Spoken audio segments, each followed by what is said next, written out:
Campanha Corona Eu Me Preparo. Manifesto 1. Eu evito gorduras inflamatórias e os alimentos que são feitos com elas. Esse tipo de gordura, essas gorduras vegetais inflamatórias, elas estão presentes basicamente nos alimentos industrializados. Elas são gorduras altamente processadas, não são gorduras disponíveis na natureza para gente, e elas costumam conter um tipo de gordura que é uma gordura importante para a nossa saúde, que é a gordura do tipo ômega 6. Elas têm bastante dessa gordura. Esse tipo de gordura, ela tem uma atividade altamente inflamatória, e é importante isso para a nossa saúde. Só que como na sociedade atual a gente consome muito dessas gorduras, hoje em dia estima-se que a gente está consumindo até 26 vezes mais do que a gente deveria estar consumindo. E com essa atividade inflamatória aumentada, o nosso corpo a longo prazo vai entrando num estado chamado inflamação crônica de baixo grau. Conforme a gente fica muito tempo nesse estágio, a gente começa a desenvolver uma série de outras doenças e problemas, entre eles as doenças circulatórias relacionadas com pressão alta, com doenças cardíacas, com alergias, e isso provoca brechas no sistema imunológico. Além de tudo, nessa situação atual de coronavírus, com essa atividade inflamatória elevada, aumento da pressão junto com aumento dessas lesões nos vasos sanguíneos que o estágio de inflamação crônica provoca, a gente vira presa fácil para esse vírus, porque ele mata as pessoas que têm doenças pré-existentes, principalmente pressão alta. Então as gorduras vegetais inflamatórias, elas estão bastante relacionadas com surgimento de doenças metabólicas em longo prazo. Então, que gorduras são essas?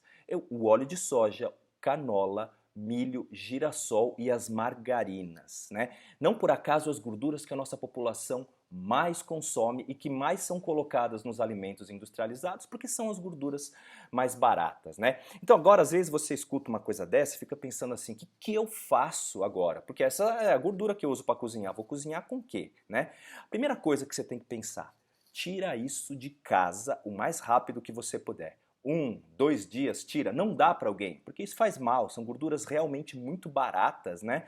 Se você der para alguém, vai fazer mal para ela. Outra coisa que você tem que pensar é que você tem que tirar de cena os alimentos que são feitos com elas. Porque a gente tira isso de casa, a gente começa a cozinhar com outras coisas, já vou dizer quais, e você ainda come alguns alimentos, né? Então quando você compra o alimento pronto, a indústria usa o alimento que é mais barato. Então se tem esse tipo de óleo na composição, é um problema. Entenda que alguns alimentos têm um pouquinho, né? Então comer de vez em quando não tem problema, mas alguns outros têm praticamente 50% desse tipo de gordura na composição. São os sorvetes mais baratos, né? Feitos com gordura vegetal, porque alguns sorvetes são feitos com leite, né? Você vai encontrar isso em maioneses, molho para salada, salgadinhos que a gente dá para as crianças, que são feitos aí com amido, farinha e esse tipo de gordura inflamatória. Então esse tipo de alimento tem que reduzir bastante o consumo. Se for consumir, leia aí na embalagem que se for gorduroso e é feito com gordura vegetal, você tem um problema. E que gordura você vai utilizar para cozinhar? As gorduras mais antigas que a gente utilizava e mais estáveis, né? Então alguns exemplos. O azeite, não precisa ser extra virgem para cozinhar, então o azeite de oliva. Você pode usar a manteiga. Como a manteiga não tolera muita temperatura, se você quiser fazer algo aí com temperaturas maiores, você pode usar a manteiga ghee. Tem o óleo de coco, que ele é um pouco mais caro, tolera bastante temperatura. Se você for uma pessoa aí que tem bastante recurso, você pode comprar aí o óleo de abacate, que é difícil achar, custa bastante caro. Você pode usar até a banha de porco, que os nossos antepassados aí usavam bastante, né? Que ela tem um sabor especial, é uma gordura segura para cozinhar e que não tem esses componentes inflamatórios, né?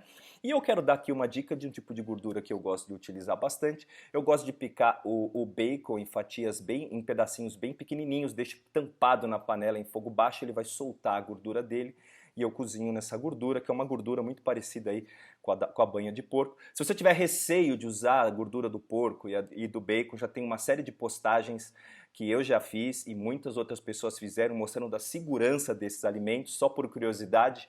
A quantidade de gordura saturada que tem no bacon é exatamente a mesma que tem no azeite, né? 14% é gordura saturada.